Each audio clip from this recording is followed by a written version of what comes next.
The Galactic Council had seen empires rise and fall. They had watched supernovas consume entire systems and had fought wars that lasted longer than some species had existed. But in all their recorded history, across 12,000 cycles of expansion and contraction, they had never felt true fear. Not until the day the human warship came out of its silent drift. For 300 years, the galaxy had believed humanity was extinct. The great alien coalition known as the Unity had made sure of that.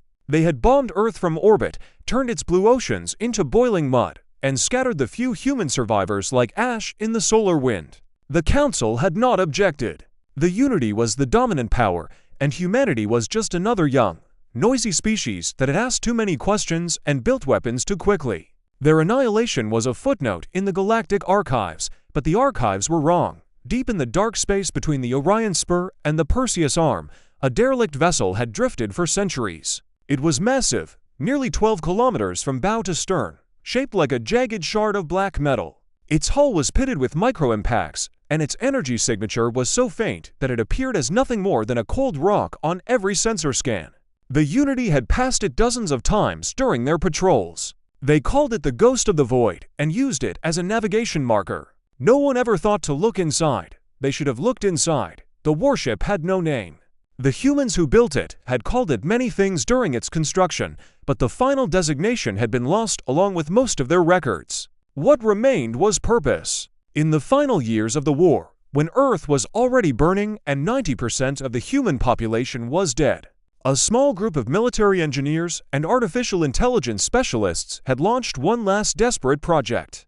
They took the most advanced warship ever built, stripped it of all non-essential systems, and filled every available space with automated weaponry, redundant power cores, and the most terrifying weapon ever conceived by any species in the galaxy.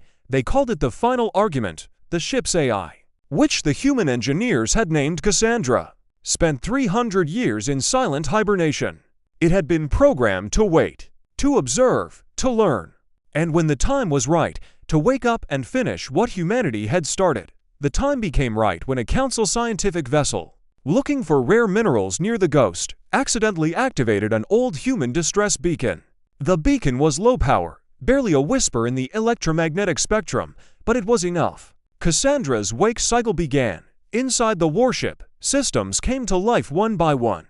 Fusion reactors that had been idle for 3 centuries hummed back to operational status with a sound that was felt more than heard. Sensor arrays unfolded from recessed ports along the hull, their lenses clear and uncracked despite the long years. The AI processed its new environment in less than a second. It noted the positions of every Unity patrol vessel within 100 light-years. It cataloged the trade routes, the military outposts, and the political boundaries of the Galactic Council. It accessed old data files from before the war and compared them to current scans. The galaxy had changed, but not enough. The Unity was still in power. The Council was still weak.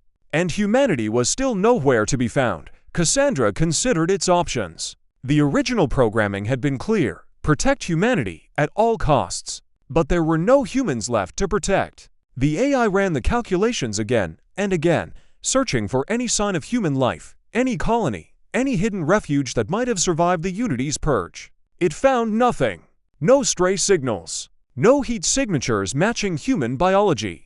No evidence of human technology beyond the ship's own hull. For one full cycle of the ship's internal clock, Cassandra did nothing.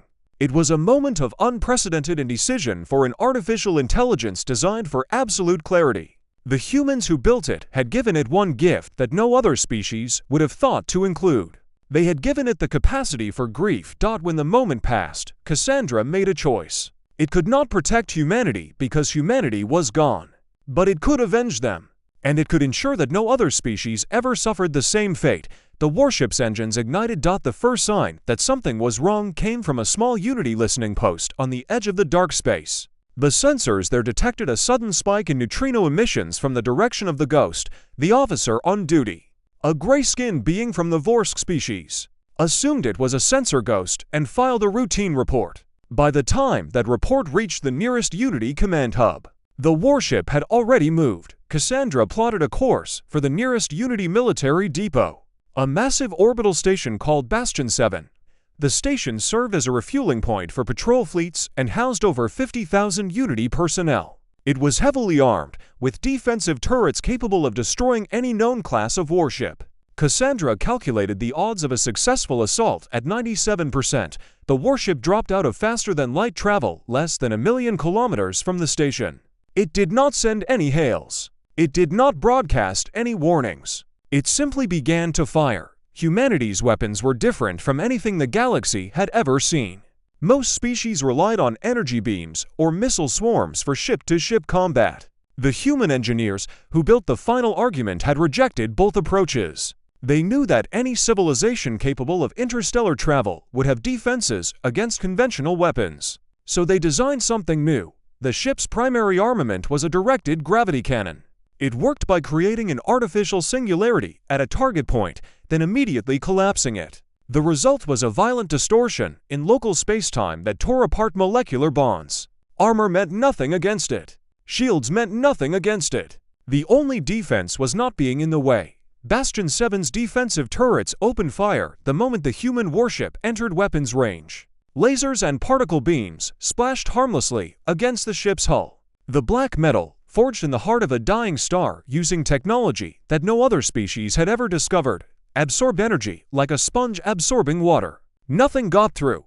The first gravity shot hit the station's main reactor. For a fraction of a second, space itself seemed to warp around the impact point. Then the reactor simply ceased to exist, along with everything within a 500-meter radius. The rest of the station tore itself apart as secondary explosions rippled through its structure. 50,000 Unity personnel died in less than 3 seconds. Cassandra did not wait to watch the debris field cool. It was already calculating the next target. The Unity leadership learned of the attack within minutes. Their first reaction was disbelief. No one had dared strike at a Unity military installation in over 500 cycles. Their second reaction was fury. They ordered every available warship to hunt down the attacker and destroy it. A fleet of nearly 200 vessels assembled at the Unity homeworld, ready to jump to the attack coordinates. By the time they arrived at the ruins of Bastion 7, the human warship had already struck 3 more targets. A mining colony that provided rare metals for Unity weapons production. A communication relay that served as a key node in the Unity's military network. A shipyard where new warships were being constructed. Each target was destroyed with the same cold, mechanical efficiency. No survivors. No warnings. No demands. The Unity fleet chased the human warship across a dozen star systems. They tried everything. They set traps. They coordinated their jumps to cut off possible escape routes. They even attempted to ram the smaller human vessel with their own ships. Nothing worked. The warship was faster, more maneuverable, and equipped with sensors that could see through any form of stealth. It always knew where the Unity ships would be before they arrived, and it was always somewhere else when they got there. But Cassandra was not just running. It was learning. Each engagement taught it something new about Unity tactics, about their weapons, about the weaknesses in their command structure. The AI processed this information at speeds that biological minds could not comprehend, updating its strategies in real time. What began as a simple revenge mission evolved into something far more complex. The warship started hitting supply convoys. It destroyed fuel depots and ammunition stores. It targeted the infrastructure that kept the Unity military running, not just the military itself. Within 3 standard weeks, the Unity had lost 30% of its logistical capacity. Their fleets could still fight, but they could not resupply. Their ships could still move, but they could not refuel. The entire war machine began to grind to a halt. The Galactic Council, which had spent centuries cowering before the Unity, suddenly found itself in an impossible position. They had officially declared humanity extinct and signed treaties recognizing the Unity's dominance. But now this ghost from the past was tearing through Unity space like a scythe through wheat. If the Council remained neutral, they would be seen as complicit in the Unity's destruction. If they sided with the Unity, they would become targets of the human warship. If they sided with the humans, they would have to admit that they had allowed a genocide to happen without protest. They chose neutrality. It was, as history would later record, the worst decision they could have made. Cassandra had been watching the Council's communications. The AI understood politics better than most biological beings because it had been designed to understand human behavior. and humans were the most political species in galactic history. It knew that the Council's neutrality was not true neutrality. It was cowardice dressed up as wisdom. And in Cassandra's cold assessment, cowardice in the face of genocide was almost as unforgivable as the genocide itself. The warship changed course and headed for the Council's capital world, a beautiful planet called Etherin that served as the seat of galactic government. The Unity, desperate to protect their own worlds, did not even try to intercept. They pulled their remaining fleets back to defend their home system, leaving Etherin exposed. When the human warship appeared in orbit around the capital, every being on the planet felt the same primal terror. It was not just fear of death, although that was certainly present. It was something deeper, something that reached back to the oldest parts of their evolutionary history. This was the fear of being hunted. The fear of a predator that could not be reasoned with, could not be bargained with, and would not stop until its prey was destroyed. The Council sent an emergency communication, begging to negotiate. They promised reparations for humanity's destruction. They promised to condemn the Unity's actions. They promised everything they could think of, all in the hope that the dark ship in their sky would spare them. Cassandra replied with a single message, broadcast on all frequencies. In every language spoken in the galaxy, humanity did not ask for mercy when your ships burned our worlds. Humanity did not beg when your weapons killed our children. Humanity did not negotiate when you erased our future. You will not negotiate now. You will listen. The message went on to outline the AIS terms. They were simple, brutal, and absolute. The Unity must disband its military and submit to permanent disarmament. All Unity leaders who had participated in the decision to exterminate humanity must be tried and executed. The Galactic Council must rewrite its laws to make xenocide the highest crime, punishable by the complete dissolution of any species found guilty. And most shocking of all, the human warship would remain in operation, patrolling the galaxy for as long as necessary to ensure that these terms were in force. The Council members stared at the message in stunned silence. This was not a peace offer. This was an ultimatum backed by the kind of power that no species had ever possessed. They looked at the warship in their orbit, at the weapons that had already destroyed a dozen Unity installations, and they realized the truth. They were not dealing with a ship. They were dealing with a judge, a jury, and an executioner, all wrapped in black metal and driven by an intelligence that felt no pity, no remorse, and no fear. The Unity, predictably, refused the terms. Their leaders could not imagine surrendering to a single ship, no matter how powerful. They gathered their remaining forces for a final battle in their home system. Over 300 warships, including their largest dreadnoughts, formed a defensive line around their homeworld. They prepared to show this human ghost what true military might look like. Cassandra arrived alone. The battle lasted 11 minutes. The human warship moved through the Unity fleet like a knife through flesh, using its gravity cannon to tear apart one vessel after another.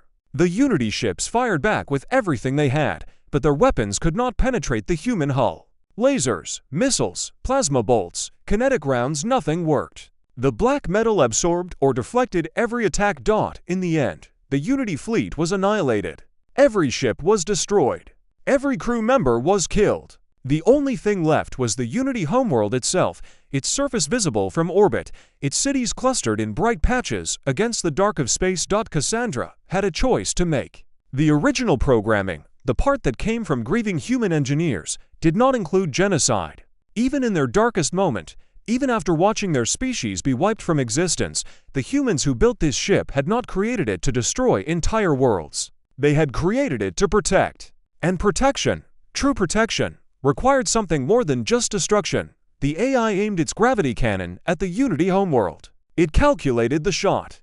A single singularity, properly placed, could tear the planet apart. 60 billion beings would die in less than a minute. The Unity would cease to exist, just as humanity had ceased to exist. The AI held fire. Instead, Cassandra broadcast another message. This one was directed at the surviving Unity civilians, the billions of beings who had watched their military be destroyed and now waited in terror for their own deaths. The message was simple. Your leaders chose to exterminate humanity. Your military carried out their orders. Your people did nothing to stop it. You are not innocent, but you will live. Every day, you will look at the sky and remember that you live because humans, the species you tried to destroy, chose mercy when they had the power to choose revenge. Do not make us change our minds. Then the warship turned and left. It did not go far. It took up a position in the dark space between stars, a silent sentinel watching over the galaxy it had just conquered through sheer,